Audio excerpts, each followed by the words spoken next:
नमस्ते सर्वांना, रवीना रेसिपी मध्ये सर्वांचं खूप खूप स्वागत आहे। तर मी भरलेली वांगी दाखवणार आहे, पण पहिला पण एक व्हिडिओ मी दाखवलेला आहे भरलेल्या वांग्याचा, पण ती वेगळी पद्धत होती। आता ही मी झटपट दाखवणार आहे। जर आपल्याकडे वाटण तयार असेल, कांदा, खोबरं, अद्रक, लसूण हे नेहमीच आपलं वाटण आहे, तर हे मी भाजून बारीक केलेलं होतं माझ्याकडे। तर मी असे एक्स्ट्रा कधीतरी ठेवते, म्हणजे सकाळचं जर वाटलं तर संध्याकाळला वगैरे असं ठेवते मी। तर हे मी त्याच्यासाठी ठेवलेलं होतं की भरलेली वांगी करावी म्हणून झटपट। तर हे आता वाटण वाटलेलं आहे आणि याच्यामध्ये थोडंसं मी शेंगदाण्याचं कूट घेतलेलं आहे, जास्त नाही। आणि हे टोमॅटो आणि कांदा घेतलेला आहे आणि ही वांगी मी स्वच्छ धुवून त्याची देठ वगैरे काढून असे 4 भाग करून त्याला मीठ लावून 10 मिनिटं ठेवलेलं होतं। तर म्हणजे आतमध्ये आपल्याला आळणी लागत नाही, मीठ वगैरे लागतं।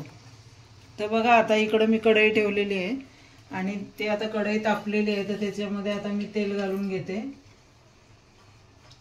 तर 2 पळ्या तेल घालते मी आता।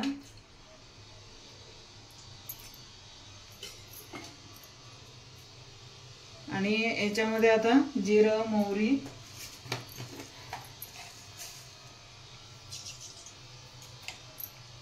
कढई तापलेली आहे, थोडासा गॅस मी वाढवला।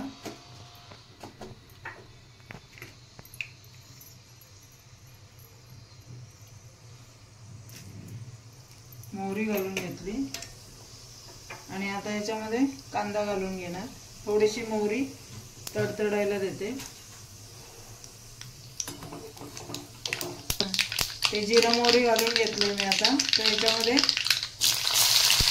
कांदा घालून घेते। म्हणजे हे वाटण जर आपल्याकडे तयार असलं तर आपण ही झटपट भाजी बनवू शकतो, हे दाखवते मी।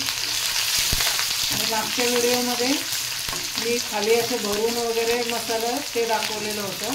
आता सर्व मसाला मी याच्यामध्ये फ्राय करणार आहे कढईमध्ये आणि त्याच्यामध्ये ही वांगी अशी घालून घेणार आहे।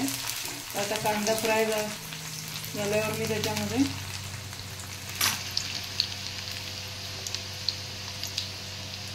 हे बघा आपला कांदा आता लालसर होत आलाय। याच्यामध्ये आता मी थोडंसं तिखट,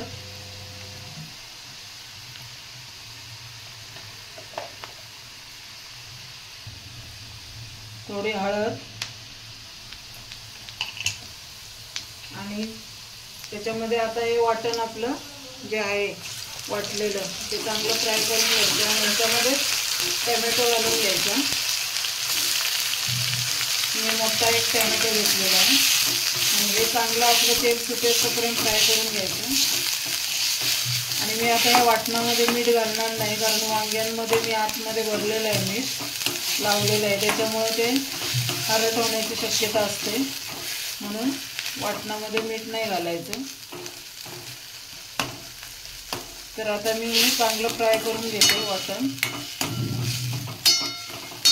गॅसची फ्लेम आपल्याला जेव्हा गडबड असेल तेव्हा मोठी करायची फ्लेम आणि असं परतून घ्यायचं, पटकन होऊन जातं।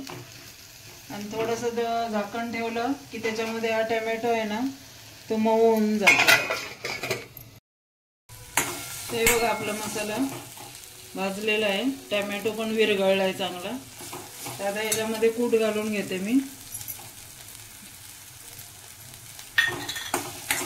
ते पण चांगलं हलवून घ्यायचं। आणि याच्यामध्ये धने पावडर, थोडीशी अर्धा चमचा धने पावडर आणि थोडीशी पाव चमचा जिरे पावडर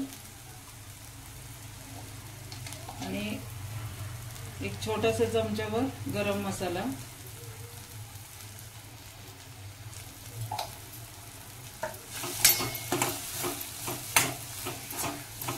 आणि मीठ अजून मी घातलेलं नाही आहे।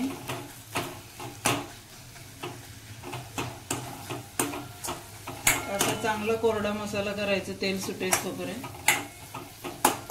आणि याच्यामध्ये आता वांगी घालून घ्यायची, ती चांगली परतून घ्यायची।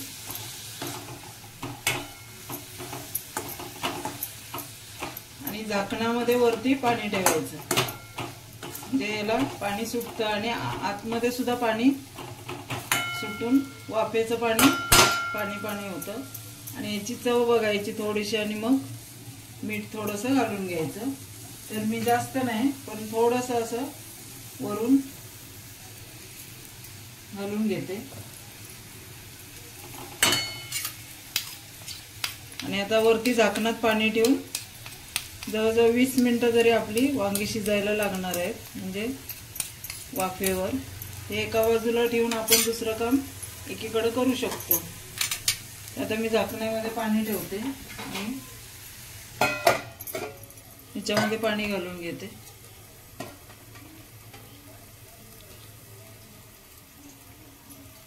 आणि एकदम बारीक गॅस ठेवायचा, म्हणजे वाफेचं पाणी सुटतं आपलं.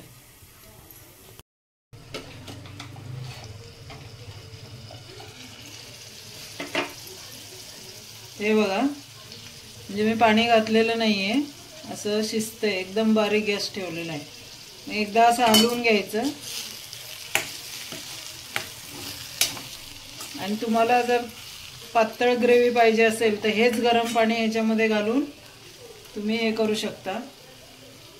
तुम्ही आता हे पाणी गरम झालंय ना, थोडंसं पाणी घालणार आहे. जर पाहिजे जास्त तुम्हाला तर जास्त घालू शकता. मी शिजण्यापुरतं थोडंसं घालून घेणार आहे. गरम पाणीच घालायचं आहे.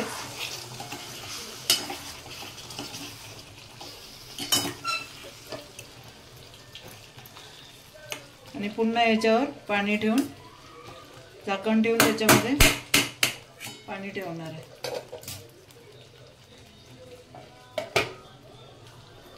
ते बघा, आता मी झाकण काढते. झाकण गरम आहे, त्याच्यात पाणी सांडेल म्हणून.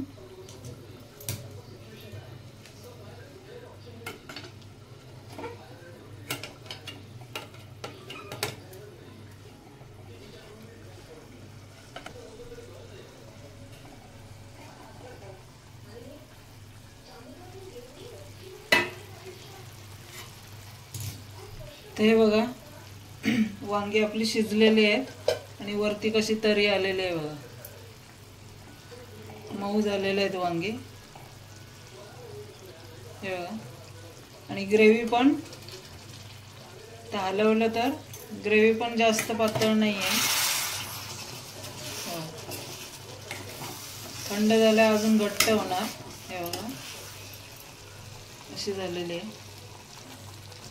तर तुम्हाला ही रेसिपी कशी वाटली नक्की करून बघा आणि कमेंट्समध्ये सांगा. आणि माझ्या चॅनलला लाईक करा, शेअर करा आणि सबस्क्राईब करायला विसरू नका.